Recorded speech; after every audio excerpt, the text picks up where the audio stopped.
make meaningful use of the internet. The research for my dissertation for my PhD is all on the digital inclusion of underserved and underrepresented communities, and that research led to the first world standard for what it means to be digitally skilled and ready. And one of the things that I often talk about is forget about whether we are looking at something on a worldwide basis or a regional basis. There is no standard definition of what it means to be digitally literate. Even though we created this this so-called standard, who's adopting it? Who's using it? And I feel like when I look across the board, whether it's in the education sector, in the nonprofit sector, even in my own team, when we say we're going to go out and digitally skill the world, if I asked every single one of you to tell me, what does it mean to be digitally skilled? You're going to give me a different answer. Why does this matter, and how is this connected to data?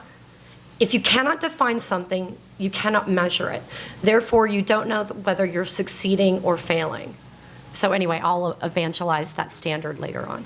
Thank you. And digital skills are a part of digital inclusion, right? So all of these are absolutely correlated. So you absolutely belong here at this table. Okay, good. I was thinking we were going to get real deep into the data, but then I heard we weren't sharing presentations, so I thought, okay, my stories do belong. Yes, absolutely, absolutely. But let's start with the data, specifically the adoption data. And this question is for you, Erin. So in the last 2 years, all of us have had to utilize data to help us understand and identify where are the gaps, where are people connecting, how many, why do we see a difference in even school districts or in certain neighborhoods, right? So Erin, given the work that you're doing at NDI and your experience at the state of, or in Ohio, what are some data sources that folks should be referencing, and what are maybe some examples of how you've seen organizations really leverage this data to help inform their digital inclusion efforts? So great question.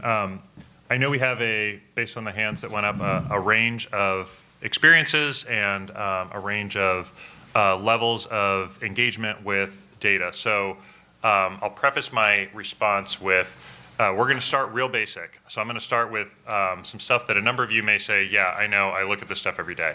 But we're going to start very basic, and then we'll kind of build on that. So I'm going to start by just identifying what are some of the key things to be looking at. So I live here now, but I recently moved from Columbus, Ohio, where I worked at the Regional Planning Commission and worked for our coalition there, doing a lot of the work that you all did. At the local level, trying to understand who has access to the internet, who's using it, what communities are under-resourced or don't have the levels of adoption that we would like to see, and why is that? So I am now looking at this at the national level, but very recently was looking at the very local level also. And so to start, a couple of the data sets that are the most important to look at, folks may be familiar with the FCC's Form 477 data. So I see heads nodding. That is data reported by internet service providers twice a year to the FCC about where broadband is available, where they're providing service. What is a little less known is not only do they report where they provide service, they also report adoption. So they report on, same twice a year reporting, they report on subscriptions. And so there's another data set that's a little less used, a little less known, called the Internet Adoption Service Reports. So you can look up Internet Adoption Service Reports, and you'll see another set of data from that same reporting by internet service providers that talks about adoption levels in communities throughout the country. That data takes a little longer to process. It comes out on different schedules, so it's a little older. Right now, the data available is a few years old. We recently sent a filing into the FCC to encourage them to start putting that data out twice a year as well.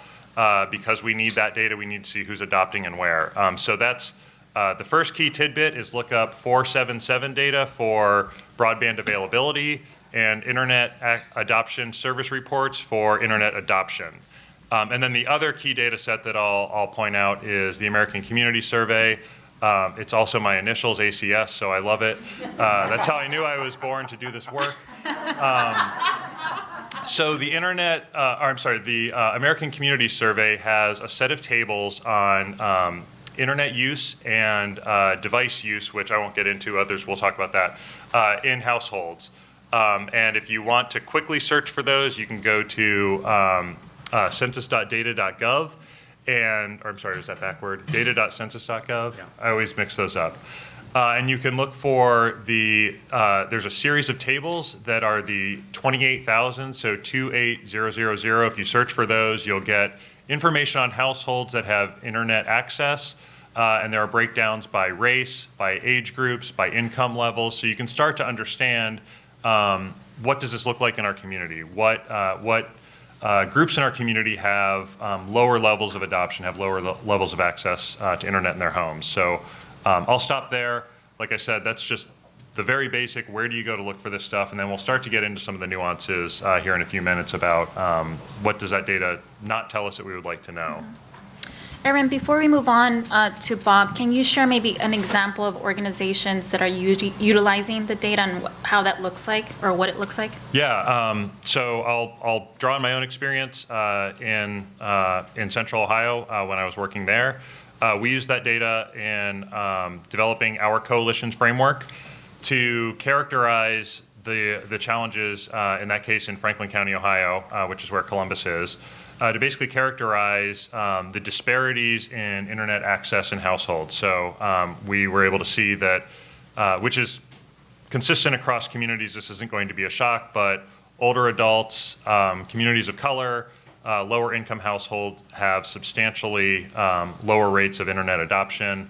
Those gaps have been closing, but they are persistent gaps that are still pretty wide, even with all the efforts with the emergency broadband benefit and all the funding that's come in the last few years. So at a high level, kind of characterizing that in the community and then beginning to dig down and understand where do we need to gather more data at the local level, to Bob's point about this also needing to be local work that data collection needs to happen at that level also.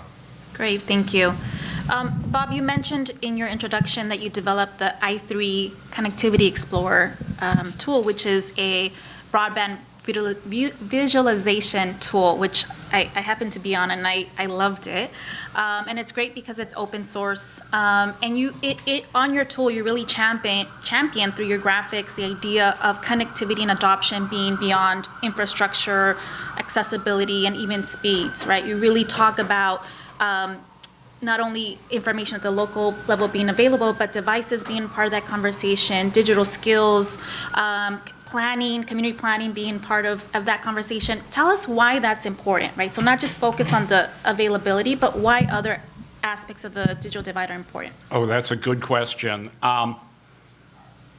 Ted Nelson, years and years and years ago, coined the term intertwingularity. He said everything is deeply intertwingled. And this was in the 70s. And I've always loved the term because when we started working, when I was helping out at NTIA, we discovered and we talked about the fact that some people start with the 477 data, the broadband data that providers report. And they get started looking at connectivity, where's the fiber routes, and they suddenly discovered that the economics or the demographics or the training is what's going to drive adoption for them. They have to build a business plan around that. And people, when I came to NDIA the first time, people started off with demographics and education and training and digital equity issues and suddenly realized they had to look at the FCC 477 reports. These things are all combined together, and so one of the things that we've been working with in the mapping community, it's not just the i3 Connectivity Explorer, but NTIA now with the National Broadband Availability Map, the work Patrick Ryan is doing at ESRI, and he's done some great story maps, are fusing these data sets so we can look at how they interact. And you can look at, it's kind of like the work Bill Callahan did with digital redlining. In some maps you can set sliders, and some others it's levels, but you can look at the map and ask, why is this area not well connected, or why are people underserved? And you, like I said before, you have to dig into that. we have a neighborhood we were looking at in Albuquerque once that was low income, really bad connectivity. What's going on there? And somebody said it's a new low income housing area that has almost nobody living in it. You know, on the map it showed up just like some other areas which were really in need of intervention. And this one was just kind of starting up, and they needed to keep an eye on it. So you actually have to look at this stuff, look at the data, know where it goes. Just a quick follow-up, as you're saying that, I'm wondering, what are some local data sets that might be helpful to not only validate, but help inform, right, connecting it with the broadband data, federal broadband That's data? a good question, and the problem with local data sets is they're all local. And so it's really hard to work with that. But what so many groups are doing, and there are tools out there now, are trying, for instance, to do surveys to students in schools. Doña Ana County in New Mexico has been doing this. They want to talk to every student and find out what they're really experiencing from the bottom up, not from the top down. Do they have enough connectivity? Can they get on? Does it drop? What's their actual speed test, and linking speed tests to relatively private data, addresses, so that the schools can know whether or not the homework gap is being closed. And there's kind of a set of tools being formed. MLab had one for a while called Murakami that would help you set up your own survey and couple it to a speed test. Esri tools are now doing that with Ookla speed tests if you have access to it. And because it's local, you can also deal with some of the privacy issues. You can make it more closely held. You know, when you really want to survey what's every student in your school district getting out of this, you need to protect some of that data about where they live and what they're seeing. So what you need to be willing to do is look around at the other groups in your community. There are many, many, many broadband offices, state level, county level, city level. School districts are involved in this right now because of the homework gap. And help them out. In Doña Ana County, they had really bad connectivity, and one person went out and got about 40 survey responses about whether or not homes had broadband. And this is now populated on their specific website with an ArcGIS Esri tool. It's really cool. Makes me smile. But somebody went out and did that work. I'll add that at EveryoneOn, we work extensively with public housing agencies across the country as part of the Connect Home USA initiative.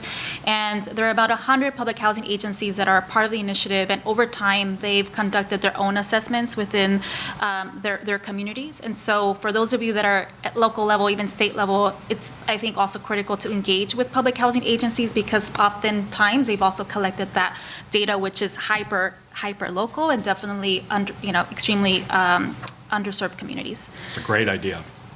Melissa, yay, digital literacy and digital skills. And as you know, and all of you know, we can't talk about digital and broader inclusion and equity without making sure that folks have the skill set and the confidence to really harness the power of the internet. And given your work in preparing folks to really harness that power, what would you say is a good source of information for folks organizations to think about for digital literacy? What's the baseline? What's the framework? How could people access that? Tell us more about that. Yeah, sure.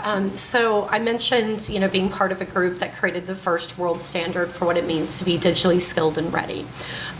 You can, easily find it you could probably Google it. That's probably the easiest way, because if I gave you the long address, it's, a bit of muckety-muck. But if you Google IEEE, you could probably Google my name, IEEE, and digital skills and readiness, and you should find it. If anyone has trouble finding it, I can help connect you to that resource. The other thing that you can do is, it was based off of a framework from the DQ Institute. The DQ Institute is a nonprofit that's based out of Singapore. And its founder actually recently wrote a book on the framework. And there are resources included in there. Some of them are more theoretical in nature. In my work outside of IBM, I've been working to kind of translate those competencies into practical skills. And essentially, the framework, it includes 8 competencies. I'm going to pull it up on my screen because I know if I don't, I'm going to accidentally forget one, and I want to do them in order. So I'm going to read them off to you. Give me 1 second. All right. And of course, that's when, okay, so we've got digital identity. And it's, I think, important to remember that who you are online and offline, they're now the same. There's no such thing as I'm going to meet you in real life. The digital world is your real life. Second thing is digital use. And that's more along the lines of health. Are you online too much? Are you doing unsavory things online? I won't get into the details there because I might get kicked off the stage. Safety. How are you protecting yourself? What are good practices that you should be employing? Security. Are you protecting your password? Do you have a password manager? Do you know what kind of information you should or shouldn't share? With whom? Digital emotional intelligence. This is one that often people look at and say, wait a second, how does emotional intelligence come into play in the broader spectrum of being online? How we manage our emotions, how do we identify the emotions in others? Digital communication. So how are we communicating with others, whether that's through, a conference like this, for those who are actually present online, it also comes into play with our social media, the content we might be creating, the website that we might have. Digital literacy. And I know you're like, wait a second, hold on, I thought this whole thing was digital literacy. In this particular model, digital skills and readiness, and then underneath that, one of them is digital literacy, which is where you find kind of some of the traditional definition of what digital skills might mean. Coding, computer science, AI, machine learning. Digital rights. So what are your rights to IP ownership? What are your rights when it comes to free speech? Incorporated into here is media literacy, financial literacy. And see this as a wheel of competencies that you dial up and dial down. Whereas you've got 3 levels of skills. Intermediate, meaning you're a consumer of technology. Maybe you're not creating stuff, you're consuming it. The next bucket, which is your kind of medium range, is you're a creator, you're a maker, you're a doer. Again, dialing those skills up and down depending upon whether you're consuming, meaning you're ingesting information, or you're creating stuff. And then the last one is whether you're a thought leader or influencer. So you're using your skills as a consumer. You're creating stuff, but you're also educating others how they can be safe, secure, and make meaningful use of the internet. Again, dialing those skills up and down.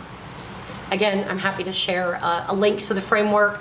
You can find it at dqinstitute.org.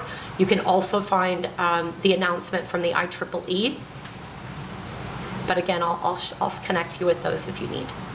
Thank you. I definitely want to advocate for all of us to advocate for the census to capture digital literacy data, digital skills.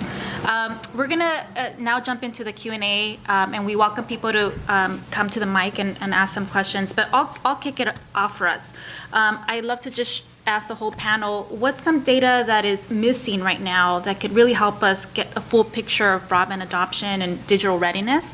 And from your perspective, what needs to happen to ensure this data becomes available? Do you want to go for it? Yeah, I think just because I was just talking about it, I think we need a reputable source to identify who is digitally skilled and ready, and a standard framework that's utilized. I'm not saying that, being digitally skilled is exactly the same for each and every person. Because obviously there may be certain groups that are not going to go out and become an engineer or go out and become a data scientist, but we need to have a standard definition of what is that basic level of being digitally skilled and ready. And it's lacking, it's missing. I rely on other data points and use my own data because the data's not there, it doesn't exist. It doesn't even really holistically exist worldwide. If you look at definitions from the UN, the World Bank, there's some stuff that exists in Europe. It's a very challenging state. Sometimes in individual countries, you have multiple definitions. So it's a big, wicked challenge, not just here, but I think everywhere else. Yeah, so I'll second that. There is no source of federal data in the U.S. on digital literacy, particularly self-assessed digital literacy, so people saying, I feel comfortable doing this or that on the internet, or some sort of assessment about someone's ability to do different things. So we have to use proxies. There are some kind of proxy data sets that folks that study digital literacy and skills use. So one of those is the current population statistics. Does a supplemental survey every 2 years that they work with NTIA. NTIA develops this. So the most recent data is available for 2019. Hopefully soon we'll have 2021 data. But part of that survey asks people if they do certain things on the internet. They use the internet or computers to do certain tasks or accomplish certain things. And so we kind of assume by proxy, if we look at this, we can assume someone has certain levels of digital skills because they are doing certain things on the internet. But that really doesn't get at how comfortable are you going on and doing this, sharing information, how secure do you feel like your information is. It doesn't really assess people's comfort level or confidence in their own digital literacy. So that's a really key data set that's lacking. Go for it, Bob, yeah. So I'll go back to Aaron and Melissa on this. Is it something that NDIA can do is to start to convene the discussion about how we would measure digital literacy? Because it's potentially easier for a government agency to have a working white paper that says, here's how we should measure it, and here's what the meaningful measures are, than to simply say to them, go out and figure out how to do it.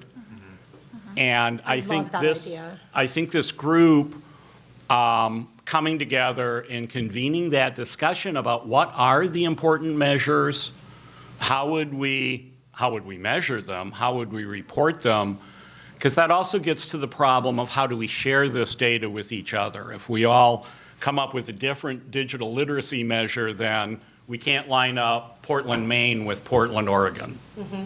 Yep. And it'd be great to have a standard that we all work from. Well, I'm happy to volunteer as a member or leader in that group, just saying. But I think there's one important thing that we want to think about is, why does this matter? Why do digital skills matter?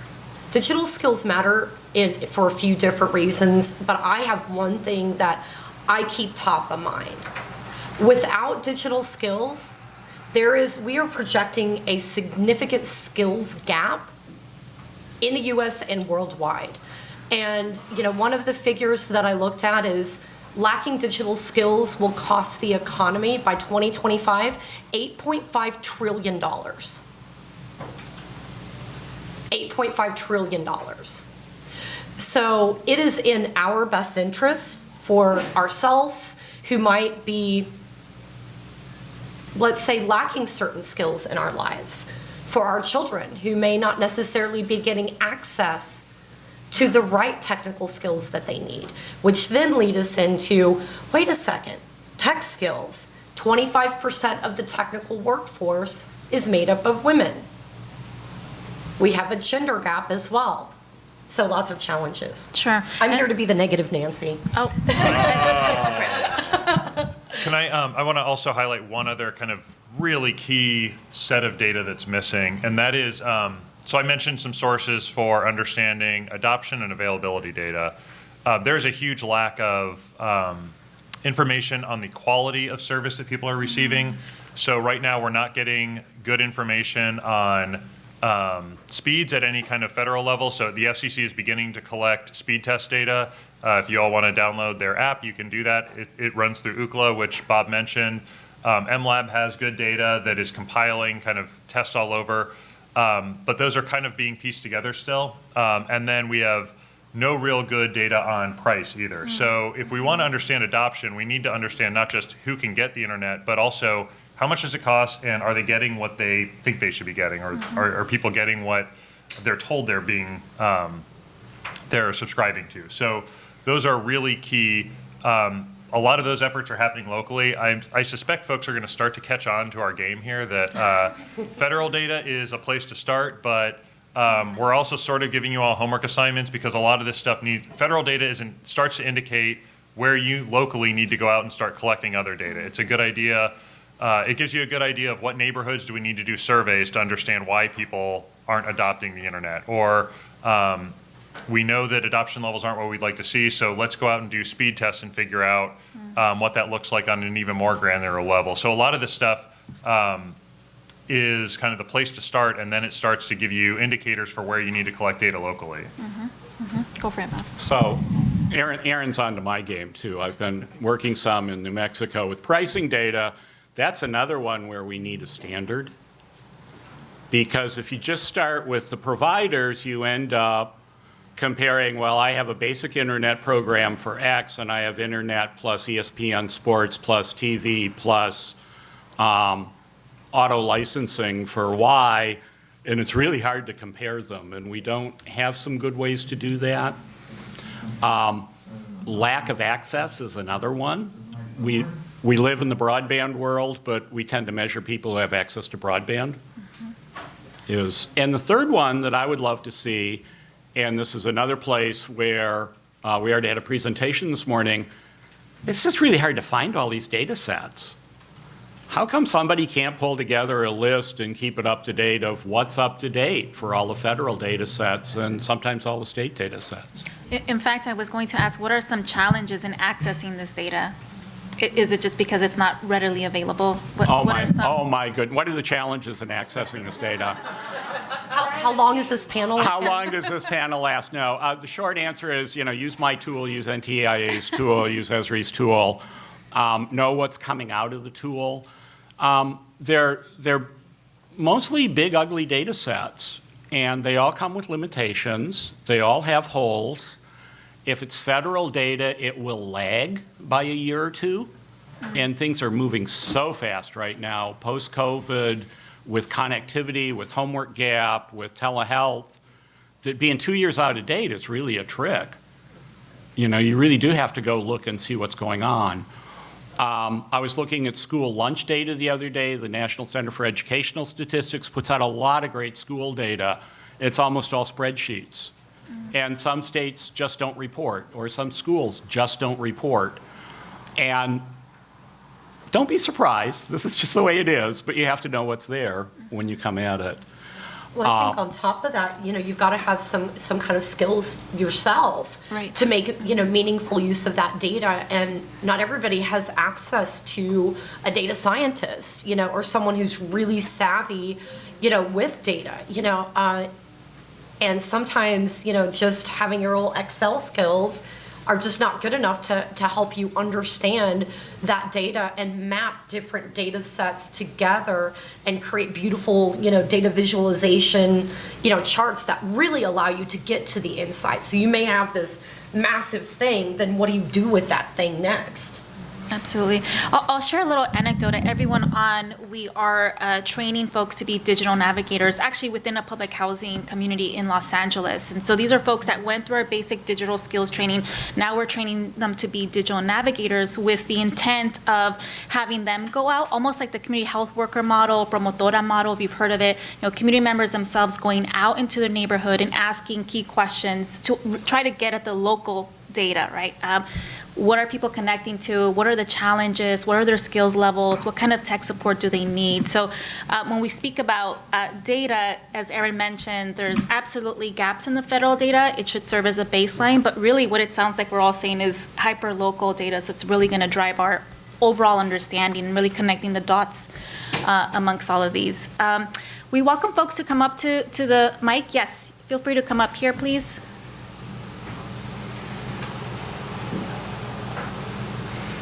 And if you could say your name and organization, that'd be great. Sure. Hi, everybody. I'm Sarah Procaccini, and I'm with the Tech Together DC, Washington, D.C.'s Digital Inclusion Initiative. I want to pull the thread on the timing issue. So, can someone help me understand why we're still sitting on 2018 data, and are there efforts around making these data, even if it's just the federal data? I'm really struggling with how old it is, so not super helpful.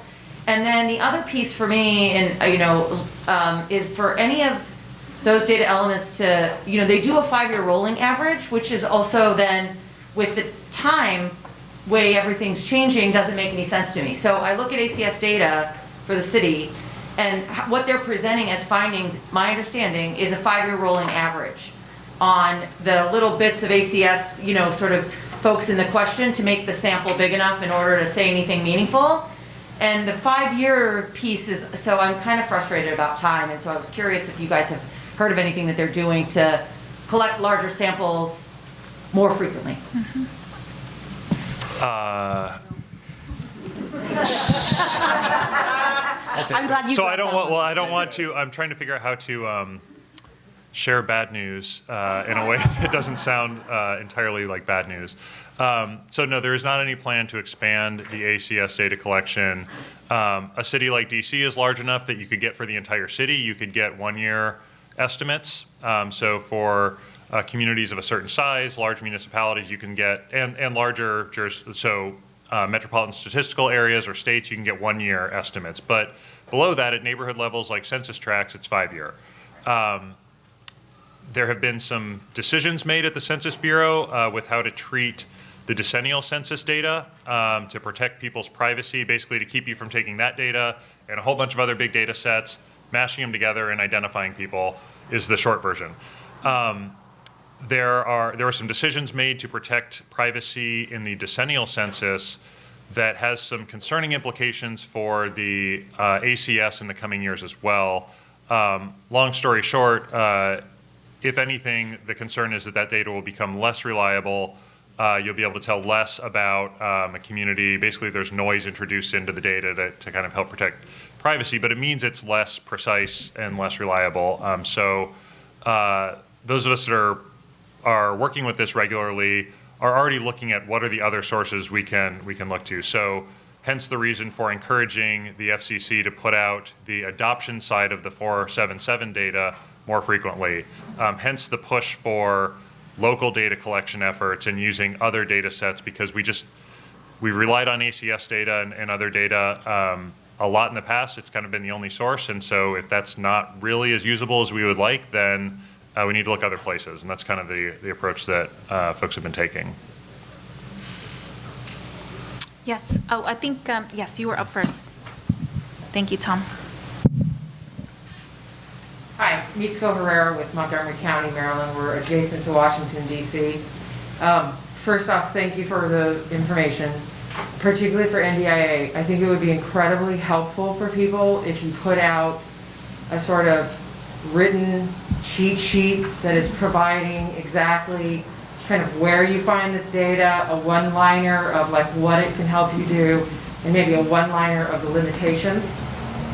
We are a county of over 1 million people with a $5 billion budget, and we have a whole GIS department, and we struggle in this. And one of the things really that's happening now is that the NTIA money that's coming out, every state is getting $200 million to be doing planning and digital mapping. And if we could find a way that for all the smaller jurisdictions, the states can take this data at the level that I'm using within our county, and I would say that the census block group data is a perfectly acceptable geographic size in a lot of areas. In some places we need to break it down further maybe, but by and large, because you have that ACS data that's available on a 1-year, and we did map, and we're able to correlate things between income. And I can say that looking at that data, that households that don't have broadband or don't have computers, if you are in a household that identified as Black or Latino, you have it at twice the rate that households that identified as Asian and white. And we can actually map that with some areas, at least around the county. But what we need is for the states to be building that in. And so that's just one that I would say on that.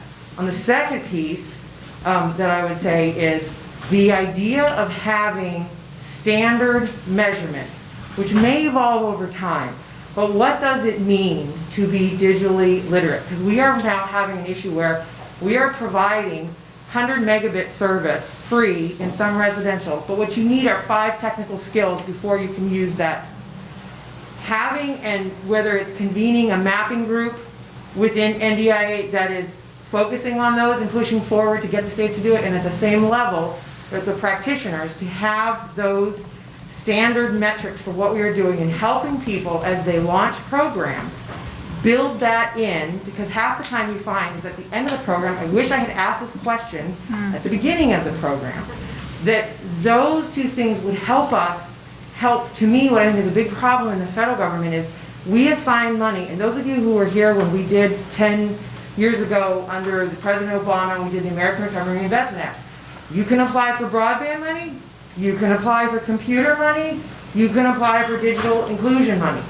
And the only way for us to help them understand that it is all those things, and potentially a helpline, is to have those metrics. And so that's what I would ask for you, is I think that a lot of us are willing to go and do that homework and to fill those in. And if NDIA wants to be a place where you can fill those in and kind of see, how does my program compare to others? And I think that that will also be helpful for people who do this work day in and day out, and they don't just bloom like wildflowers when there's a lot of federal money that comes in. I think that those are the big things we have. So I want to thank you for your things, but I would just ask if you could just focus on 2 things. Please give us those resources, those mapping where you've had, so we can push the states, and please start a group with NDIA to sort of help us get to at least a list of, even if you're not going to take all of them, this is what we should be measuring. Yeah, super. I'd be happy to work on that. I'll say keep your eyes peeled for 2 specific resources coming out. By the end of the first quarter, there will be State Guide to Digital Inclusion that will function as a checklist for states as they are developing their digital equity plans. It will be a checklist for how to go about developing the plan and doing broader digital inclusion work. So that will include resources at the state level and guidance to states about how to do that mapping. So that's by the end of first quarter. Second quarter of this year, we'll also be putting out, I mentioned before, the updated version of the Digital Inclusion Startup Manual that will include a chapter, which we have not had before, but a full chapter on data and research. So that'll be by the end of the second quarter of this year. And that's more broadly for communities that are kind of getting into digital inclusion, or individual organizations just kind of getting started doing this work. So that'll be your one-stop shop with information about kind of all the data sources I talked about. We'll point you to the National Broadband Availability Map from NTIA. We'll point you to I3, those kind of resources that already do the work for you to pull those together, so you don't need to have the data scientist do that work. Tom. Hi, I know we're short on time. I'm Tom Esselman with PCs for People in Kansas City.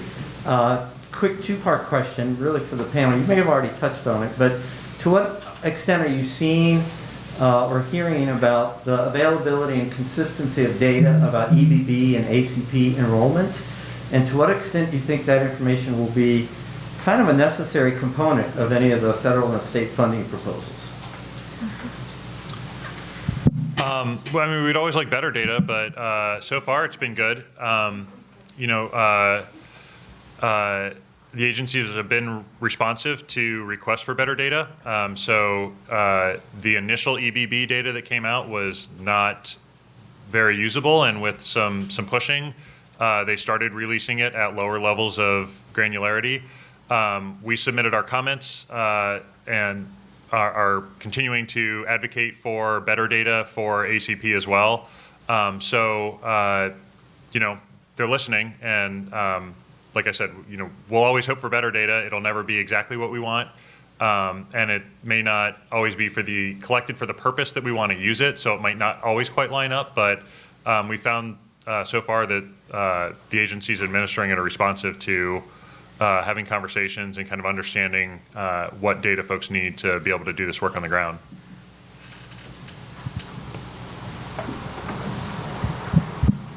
Hi, my name is Adam Eckelman. I'm a consultant, a journalist, and a fellow with the Benton Institute for Broadband and Society.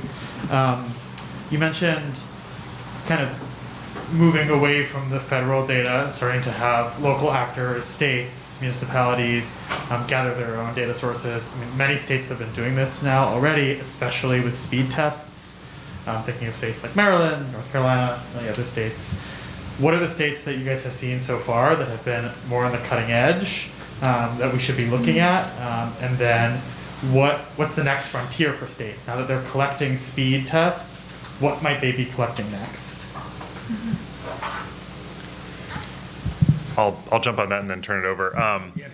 So first of all, I'll just note, not necessarily moving away from federal data, but supplementing it with local data.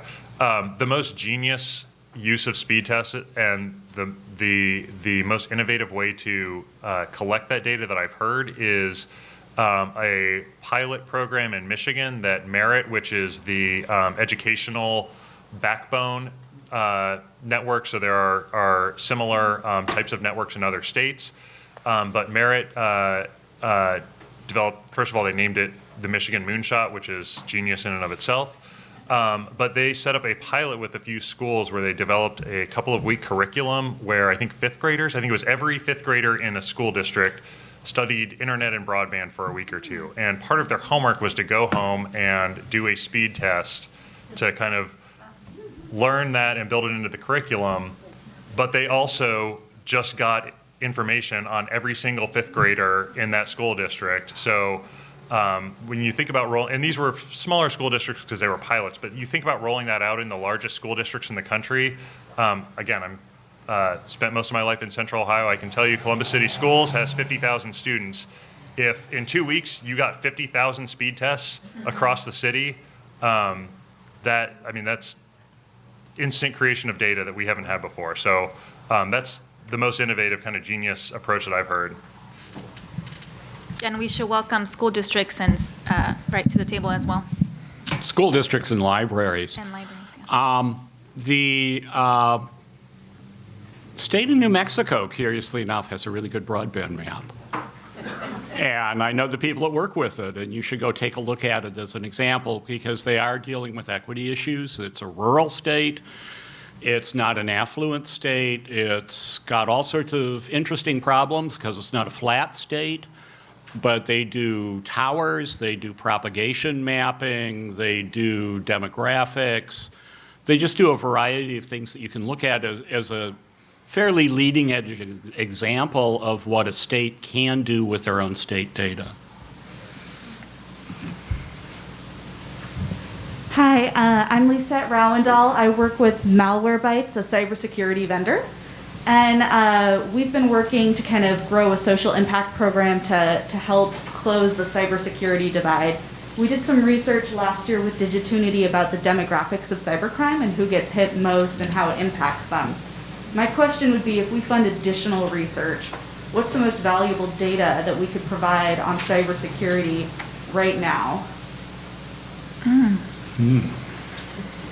Let's you and I talk cyber. Let's have a sidebar because I run a startup at IBM that's all about data protection, privacy, and security, and I think we should talk. Thank you. I think the topic of misinformation as well could be interesting. We conducted some focus groups, and we're going to put out this report in March that touched on this issue, and folks shared that one of the reasons they weren't connecting or adopting is because of privacy, safety. A lot of it actually informed or misinformed by misinformation. So I think that could be interesting. Yeah, I agree with that. I think, when I mentioned that, the framework, I mentioned safety, security, and then I also mentioned media literacy. I think one of the biggest challenges of our time and even our democracy is media misinformation and disinformation. So yeah. I want to piggyback on that comment because I had a fascinating Zoom call the other day with friends who kept telling me what the internet said. Was Gore on that call with you, the father of the internet? No, but I'm going to come back around, ma'am, IEEE. As a member of a nonprofit group called the Internet Society, I think it's really important to understand what the internet is and versus how people use the internet. Yes. And that's a really important distinction because I'm afraid that as we go further and further down, the internet does this or that, we're starting to tar an implementation with how it's used, and we really want to make it use better, but we still want it to be there. Yeah, I think that's, that's the whole kind of thought behind when you hear a lot of the work that Doreen Bogdan is doing from the International Telecommunication Union or the IT branch of the union, of the UN. She speaks a lot about meaningful use of the internet. How are you using the internet to drive outcomes, whether that's economic opportunity, educational opportunity, healthcare outcomes, agricultural outcomes, that you're not just using technology for the sake of it, but you're using it to, again, create those outcomes. One more question. How are you doing? Brett Chabonneau, Foundation for California Community Colleges. My question about data is a little bit different than what I may have been hearing, but just with all the great minds in the room, if anybody has any resources, I'm looking for them. I'm challenged with serving 116 colleges with every background known to man, digitally disconnected, low income, not on our campuses, trying to get them to our campuses by getting them internet so that they can register online and be connected with our coursework. And so my question is there any data regarding the research of low income or completely disconnected students or members of society to help them with the user sign-up experience? Has that been tracked? I've seen some work in our field with financial aid about how challenging and cumbersome it is just to fill out that paperwork. And I was wondering if there was anything for our resources, because I'm taking food insecurity resources, former foster youth resources, and trying to get them to fill out the federal form so that we can get them free internet programs and others. But that's really just a big challenge. I've seen, even myself, basic bachelor's college degree, have trouble navigating all those forms. So does anybody do a great job at that? I can't source a specific source, but I would say if you're part of the NDIE listserv, there's a lot of conversation about this particular topic that I think could be informative. I'll also point you to Susan at the California Emerging Technology Fund, so a fellow Californian, who could definitely fill you in, I think, on what you're asking. And I think anecdotally, folks are starting to share what are those experiences that folks are having, or challenges rather. I don't know if is there a white paper on that yet? I don't know if I've seen one. Yeah. Okay, as long as I haven't missed it on the internet. No, you haven't missed it. Unless someone else knows of a source out there. I don't think so, though. Okay, something to work on. Thank you. Yeah. All right, I have one more question for the panel, and we have 2 minutes left, so perfect timing. What's one thing you want to leave the audience with today? All right, I got one. The first time this is kind of a fun little exercise for us because I think we've been sitting down for a while. First time I presented at NDIA, I said we need to all stand up and do a selfie. So who's in? Come on, stand up. This is what I want to leave you with. Oh my goodness. I don't know if we're coming out, but on the interweb. I don't know if it'll be enough. You're going to take it. Okay, are we ready? 1, 2, 3. Okay, this is our moment in history. All right. No, what I want to, what I'd love to leave you with is, I would like to propose that we establish a working group or whatever the right, NDIA terminology is for looking at how can we come up with a recommended, standard or a framework for what it means to be digitally skilled and ready. Whether it's adopting what IEEE has adopted or looking at alternative solutions, something that's multi-stakeholder in nature, and something that allows us all to dive off into, some best practices around when we're going to go out and digitally skill others. What should those groupings or things be? Hard to beat that. I can let you use my coat. No. It's a gorgeous coat. It's reversible too. Yeah. One thing to leave with. Every data set has a certain set of questions it can answer, and it has a lot more questions it can't answer. I think of it as a frame around the data set. And if I ask the FCC 477 data set certain questions like what providers are active in my area, it's pretty accurate. And if I ask it how many homes are being served in my area, that's outside the frame. So when you come to a data set, ask yourself, what's that frame? What can I ask of this data to really make use of it? And what's not going to fit there? Because there's no sense in being angry at a data set for not answering the question that it never wanted to answer in the first place. Those angry data sets. No, it's those angry FCC 477. Fair enough. Yeah, I still get angry at it, even if it. So I could point you to other resources, but the one takeaway I think is, that we have some stuff coming, but that's under development. So the ask I'll have of you is, let us know what more you need. As we develop and update our resources, we need to know what's going to help your work the most. I mean, that's why we develop these. So over the next couple of days, come find me, come find Paolo, who is, Paolo, if you want to raise your hand.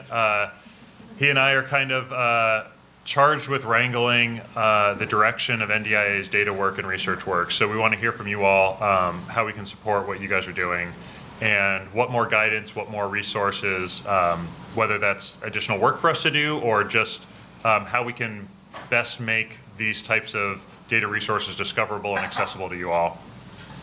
Well, thank you so much to the panel. If we could get a round of applause for them.